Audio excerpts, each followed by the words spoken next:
Thank you so much, Jim, for having me here. I have thought about this question thoroughly because I thought you would ask me, and I found myself surprised that I don't actually know how I ended up here. It just came natural to me over the years. I thought I'll share a weird story because I think people like to listen to those stories. So, my parents were vegetarian when I was being brought up, but we had a visitor come. I'm from Latvia originally, and we had a visitor come visit us from Azerbaijan. And as a token of respect, which is a cultural thing. And I feel like as vegans, we can be sometimes preachy and we expect things from other people, but then there's culture and religion and like the layers of complexity of people are so huge, like you cannot just break through it. And yeah, that's a whole separate issue. But basically, the token of respect was to kill a lamb, a baby lamb for that person. I was a kid then, and I mean, to me, a lamb was like our animal that we were bringing up, and then we had to kill it. It just was absolutely crazy for me. And my dad was like, well, we were vegetarian, not vegan then, but he was like, well, you do eat meat sometimes, like with your friends in McDonald's as a kid. And he was like, you eat an animal. And these two things, which I think for many people today are still not linked, eating meat and killing meat are two different things. So that for me at that time, I think was just like, I'll never eat meat again. Like that was it. And he was like, you cannot be so hypocritic and be against killing animals, but eating meat. So that was the first giant. I mean, not many people have that, visual support of quitting meat. For me, that was just like, okay, I can't. So that was step one. For just like quitting meat. And then I think slowly, like I moved to London. Again, I think being vegan in different places is just easier. In London, we have such amazing products. It's just easy. Like tofu was not accessible in where I brought up. Like so, even being vegetarian was tough. Whereas in England, it just made sense. It makes me feel good, like as a person, but also in my body. The way I feel after my meals, I just feel great. I love my bottles are very colorful. It's because I love the colors of vegetables. Like it just gives me such pleasure. If you follow my account, Nojo London, you will see I'm like, is this meditation, chopping the veg of different colors or seeing them blitz into amazing creamy soup. Or I don't know, even like last night I did a teriyaki tofu. It gives me such incredible pleasure. So it just came very naturally to me. I love eating vegan. I love what it stands for in terms of protecting animals, but also in terms of CO2 footprint, and just all of it makes sense to me. But I'm I don't necessarily preach for everyone to do that and do it straight away, because I feel that for some people it can be too much of a gap or just doesn't feel right for them. Going right back, I mean, that was obviously like an incredibly kind of visceral and real kind of experience, and having to kill this lamb and so on and so forth. Like I can't even imagine. Like you say, there's a huge disconnect for most people between the food on their plate and how it got there. So it's kind of incredible that you at such a young age went through that experience, and it sort of has stayed with you and informed your whole life going forward. But thinking about veganism as a whole, the dairy industry, egg industry, and so on and so forth, do you remember becoming aware of them at a certain point? Was that much later when you started to become aware of like the holistic picture of veganism? Yeah, I think I watched a lot of movies about that in my teenage years, probably post the accident with the lamp. Um, because I was naturally curious about it. And again, I think you've raised like an incredible point that a lot of people my age or even younger people don't understand. I think the monster here is the industry. Like you said, the industry, you didn't, if even if you kill a lamb in the garden, like I think it's horrible, but it's a very sustainable way of eating. If you choose to eat Mm, meat, probably this is the way you should do it. If you choose to eat an egg, get the chickens in your backyard, like, but it's the industry that has this horrible impact on environment.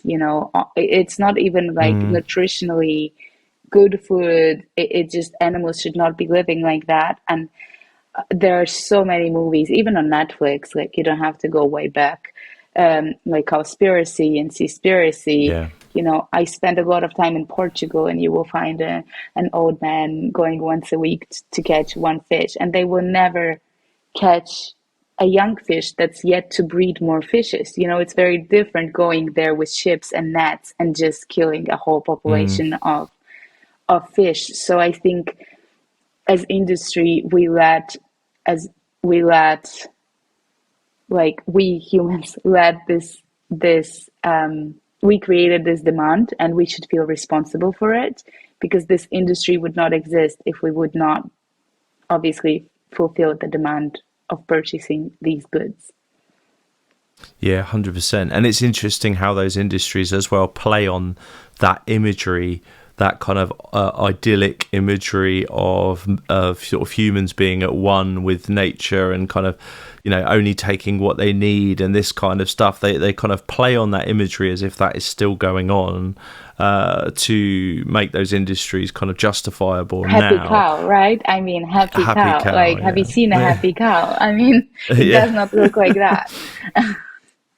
Yeah, 100%. Yeah, how many times have you sort of seen a milk truck or something drive past, and there's pictures of either happy cows, or there's cows in an idyllic setting in a field and so on, with the baby calves. Like, well, there's obviously a disconnect there.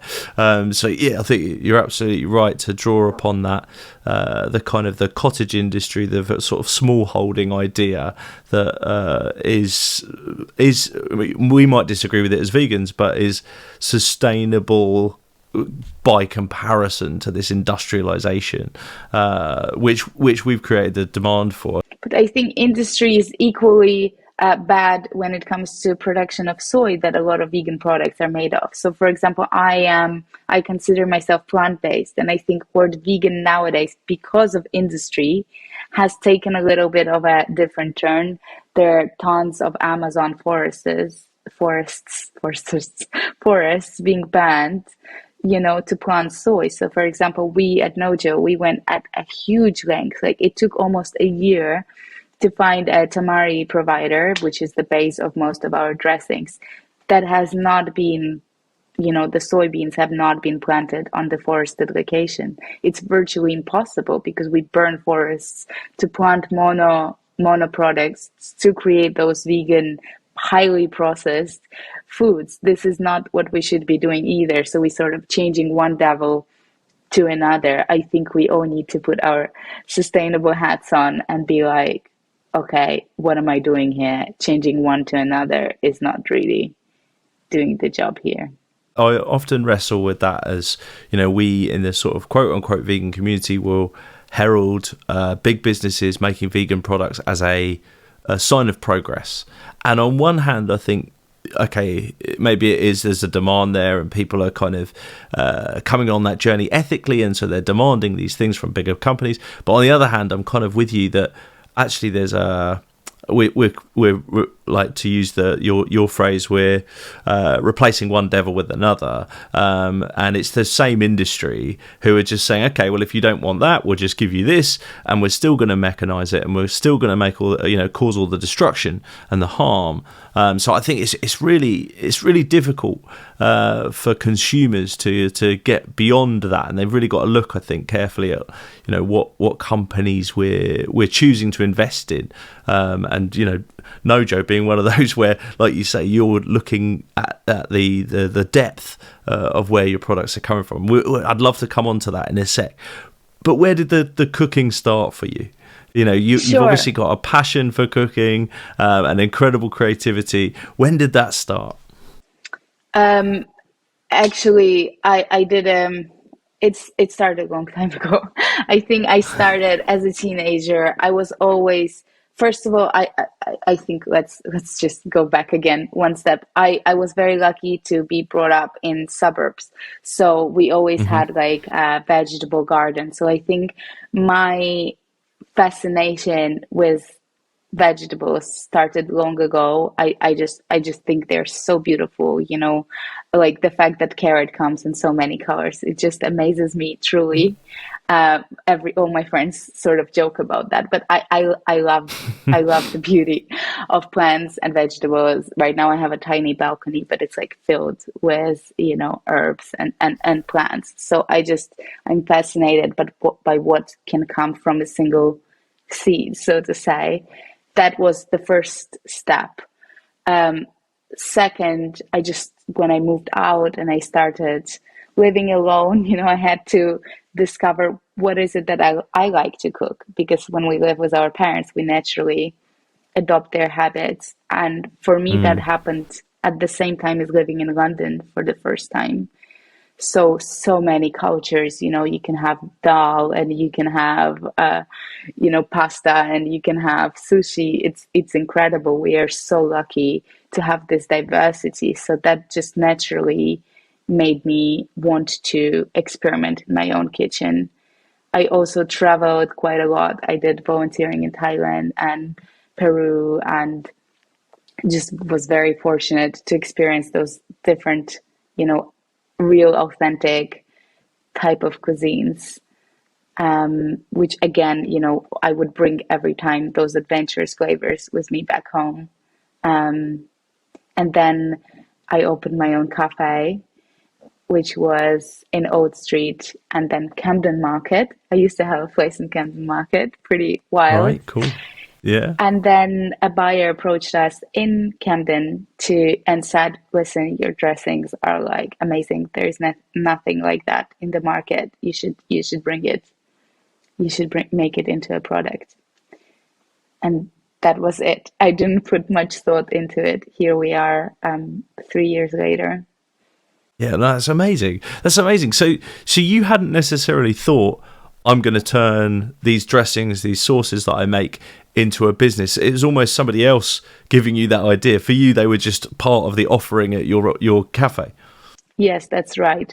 I did sort of think about it. I just thought it would be too complicated, too hard. I Right. think females tend to really shift their abilities. I just had my son was about 3 years old then, so I was very much busy mom at the time, Hmm. and I just didn't like.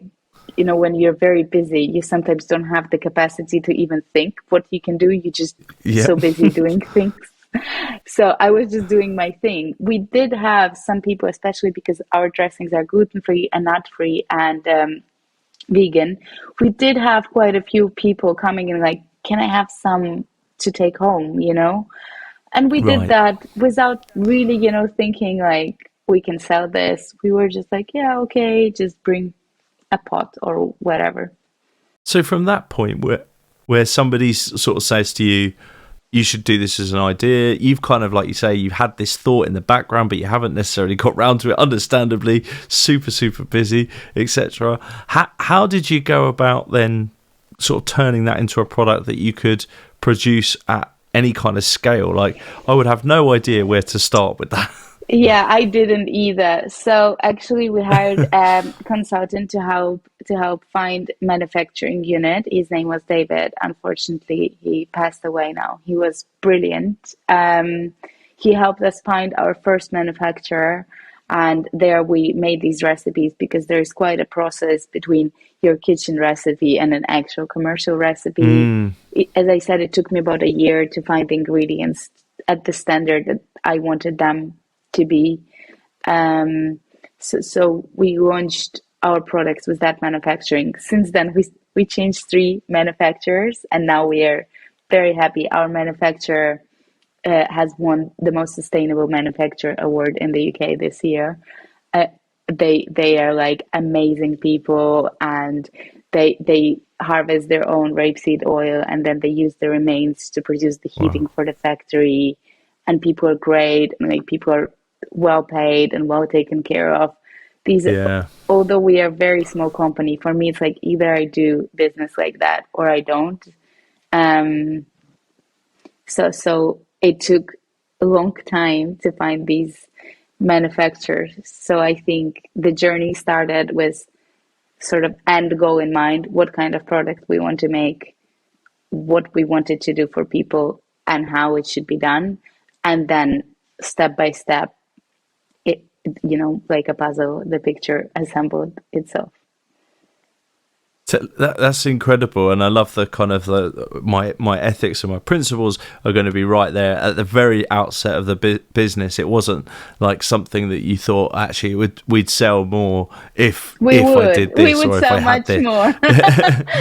We would sell much more, but I mean, it just wouldn't be me. Yeah. Yeah, 100%. And I guess you'd lose what was uniquely your product as well. Like there are people, myself included. If I've got a choice between a vegan product that comes from a big corporation where I don't have necessarily the same faith that they've gone to those lengths, and a company like yours. I mean, it's not a question of it's not a question of which one I'm going to choose. So, I love that you put those ethics up there. What was that process like, though? I mean, let's take ingredients as an example, and you mentioned the kind of the tamari example. Like, what was that like? How difficult was it to find enough of those kind of ingredients at any kind of scale to make what you wanted to make that were kind of ethically sound? First of all, I think if you're not from food industry like I wasn't, it just takes very long time, as you said, to start looking. Like, where do you go? I mean, where do you look? Yeah, yeah, Where do you start? Is there a 100%. fair? Is it online? So for us, I think finding the right manufacturing supplier who was already making products like that, who was already aligned in vision with us, and that took, I said, we changed like a lot of partners before we got there because they weren't aligned Mm, with us. um, that was the key for us because he had already done a lot of that work prior to us, and or at least could navigate us to the right place to look for it. um, yeah, but there are people who are, sourcing our tahini sourced sustainably, our tamari. It takes time and it costs a lot. Our product mm, costs 460 on Ocado, whereas others would be around 350. So it's more than a pound more expensive. There is a reason for mm. that. Um, if you Yeah. see something that costs 1 pound, probably it's not ethically sourced. Probably it's not so good for you or Mm. the planet. Is that one of the biggest challenges, I guess, like communicating that to people to help them understand the choice that's being offered there, Yeah, in terms of like the ethics and the price? How difficult is it to communicate that I message? think it's very difficult, especially now, because everyone is, feeling the inflation and the Mm. crisis. What, especially like you can see my bottle. I know people on the audio cannot see the bottle, but if you go on our website, you can see it. It's a small bottle. It's 200 ml. You have very like if we put all our story here, nobody will understand what the Yeah. product is. So in the shop, we have very limited space, of like 5 centimeters or whatever this is, a few inches to explain why we are different and what we do differently. So I think what we've tried to do is lead with taste, and then the rest is Mm. secondary because in the end of the day, it's a product you want to eat and you want to eat again and again, and the flavor combinations that it gives to you, and the rest is extra. The same for being vegan for me, for example. Remember in the beginning, I said not being preachy about it. Mm. When I make a meal, like my partner was not originally plant-based. I wasn't like, it's vegan, eat it, it's vegan, you have to eat it. Some friends of mine are like that. I'm just like, try this amazing salad, try these amazing teriyaki portobello mushrooms, try this burger I made, Mm. and he's just like, oh my God, I want more of that naturally without, yeah, without the need to change. in your experience, has that been like the most effective sort of form of activism for you in a way? Is getting across how amazing plant-based foods can be? Is that kind of key to, like, if you like, your sort of your vision of how we go about helping people transition into this kind of way of I think life? so, because we are all habits, creatures of habits, and it's very hard. Like, you eat 3 times a day or 4 times a day, it's very hard to change Mm, something you do so often. And you don't really think, what am I going to cook every day? Often it's just subconscious, things that you do. But if you tried something that tastes good, that really alerts your taste buds, then you're going to be like, ooh, I'm thinking about that burger I yeah, had at Unity Diner last week. I want it again. yeah, And that becomes an easy change. Then those extras are the hooks to make the habit stick rather than change it. Oh, and it's vegan. Oh, and it's B-Corp. Oh, and it's, gluten free. And I like the way it looks in my fridge, and it makes me feel like I'm a professional chef at home cooking these amazing dishes. But you will not change your habits just for that. It needs to be, mm. something bigger than those little hooks. Can you tell us a little bit about like the relationship with Unity Diner, getting in there, getting your product there? Because that must have been a real big milestone for the company. Yeah, it's great. I mean, I love Unity Diner myself, and we were thinking with Jenny, who you met previously, what can we do in Mm, November for Vegan Day? That's not, like you said before we met today. You said, before we started this podcast, you said we want to break the stereotype of veganism, right? This is our job. We are not mm. some, I don't know what people, I don't have a stereotype about vegan people, but some people do. And Yeah. juicy, damn good burger is gonna do it. Any meat eater walking in that Unity Diner gonna have that burger. They will come back, and vegan or not, I think our audience never has been like hardcore vegan. Our mission is to bring more plants into people's diet. Is just making them Mm. get there on their own terms, and this burger is doing that. Do you think that's an important step that we sometimes we miscalculate, if you like, within the sort of quote unquote vegan community, that we go for a kind of an absolute transition for everybody? It's like you're either here and you're vegan or you're not, and that's the end of it. Do you think it's kind of important that we embrace kind of where people are at, where they are now, as a means to helping people transition? Absolutely. I think it's really important, because we need to respect, their personal journey. We need to respect their cultural background. We need to respect, I mean, what this means to them. For example, so many people, like more than, I think like almost half of the world come from malnutritious, backgrounds, if you think globally. And that milk can represent to them a memory of, staying alive because they were so hungry. We cannot impose our understanding of the world on those people. So I think it would be very unfair. Can we turn to the products themselves? Because I'd love to sort of just so folks can sort of know the range. What are the kind of key products for you? What are the ones that kind of stand out that you think people should start with, maybe to try? I think our teriyaki sauce is bang on. It has a great taste award. It is spiced with our own blend of togarashi spice with white sesame, black sesame, a bit of seaweed, and orange peel. It's delicious. Like, honestly, if you fry tofu in it, add it in stir fry, it's so good. It's so aromatic. Like, every time I cook, yesterday my son came from his training and he was like, broccoli and teriyaki. Like, literally, it smells so good. Wow. Yeah, it's just brilliant. So if you are to try one thing, it has to be our teriyaki. I mean, of course, all our products I think are amazing. We have orange poke sauce, yuzu salad, white miso that has 2 Great Taste Award stars, and it's very rare to get 2 stars, just so you know, guys. We have a sesame, which is a dressing, Yeah. but also amazing stir fry sauce, and tahini, which is pink, my favorite color. So just for that, it's worth having it. And most recently, I know I'm talking a lot, we launched a range of three mayos. They're plant-based mayos in collaboration with a restaurant called Holy Carrot. Do you know them?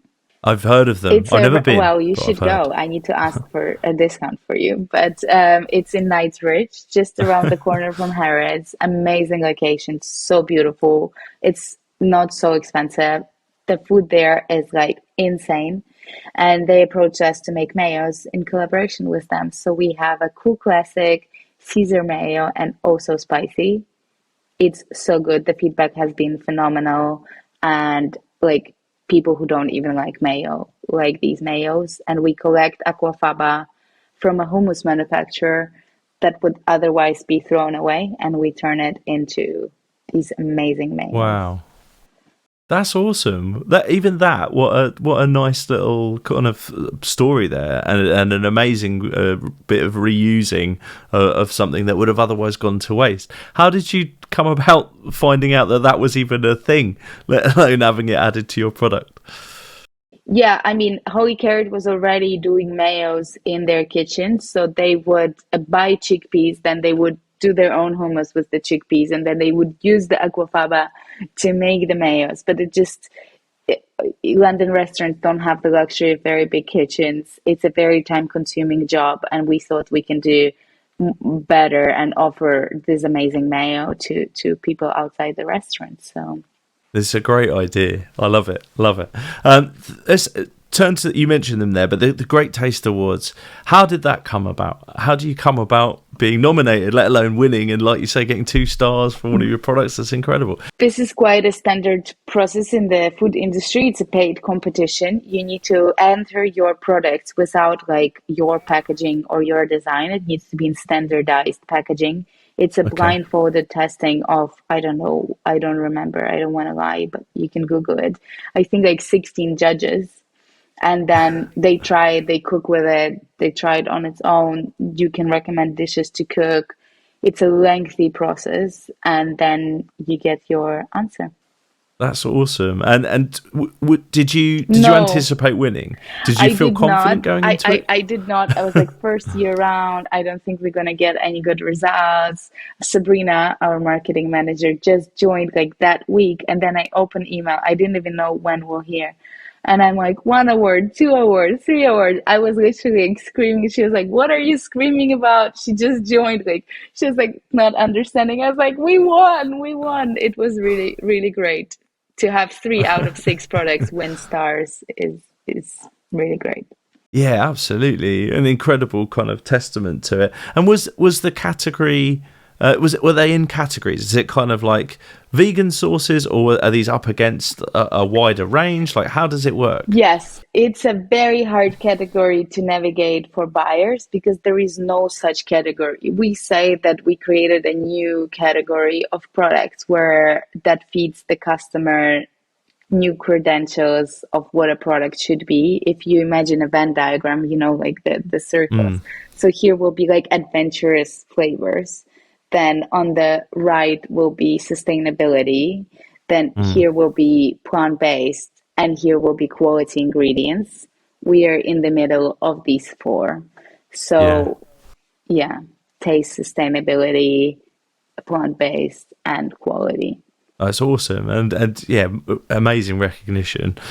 You mentioned that you're on Ocado as well. So what was that process like? How do you get a product from, like, just thinking about this whole journey? Like, you've got a product from I'm making this in my own kind of premises, and people seem to be liking it. To it's on Ocado, and people could just click on a website and buy it. Like that's an incredible sort of big step for me.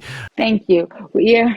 We are on Ocado, yeah, Amazon and Co-op now. These are, I would say, our biggest accounts, and we are over 500 different delis and farm shops all over UK. You can go on our website and have a look which one is the closest to your home. The journey has not been straightforward. I've hassled a lot. I mean, so Yeah. to say, I applied online. I didn't hear back, which is quite normal. Then I stalked people on LinkedIn. I wrote emails to them. Finally got a meeting with a Clado buyer. And I was a single mom at the time, no nanny, and I was like, great. How do I do that? How do I go there? My son's nursery finishes at 12. I won't be back in time. I was like, great, what do I do? So actually, like another mom took my son that day. I went to the meeting, and I think I had that fire in me. Like, I will not be going to this building again because it was such a hassle to get my childcare sorted. I'm coming out with a deal, or it's not worth going. So I think they really felt that fiery energy in me, and it was a listing. Oh, amazing. That's so cool. Did you have much experience prior to Nojo of being in those kind of environments where you're talking to buyers with major kind of supermarkets and so on? Because even No. that itself is a pretty difficult skill, I'd imagine, to convince those kind of folks who I imagine are speaking to so many different potential brands. I think it's still a problem for me because I don't come originally from FMCG, and they expect Mm, to see a certain kind of commercial proposition and a certain kind of approach, and they all know, what kind of marketing spend is expect. I mean, I will not bore you, but I am definitely not that professional head of sales or national accounts manager. But I think they know I know my product. They know I'll do my best and I'll support in every way I can. And I think that passion comes through in the meetings with them, and that's something maybe head of sales would not have. yeah. Yeah, well, I suppose you're right. Actually, they probably do speak to a lot of people who are, talking about the commercials, talking about the marketing budgets, not necessarily someone who really deeply, passionately cares about the product. Yeah, I mean, imagine Nestle adding another product or Yeah, Heinz adding another product on the shelf. They will not be like, I mean, look at that, and the soy yeah, doesn't come from the forest. They're like, we're gonna make 1 million, we'll shift, this many, and let's sign it and leave. yeah.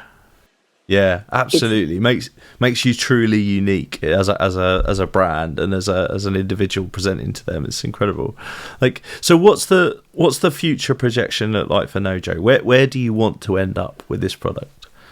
Yes, I think everyone listening to this podcast go to Planet Organic and ask for Nojo because it's embarrassing. We are not there yet. I think it's just getting in the right stock list, like Planet Organic, like, all the small delis, like Waitrose. I think Waitrose is a really suitable place for us.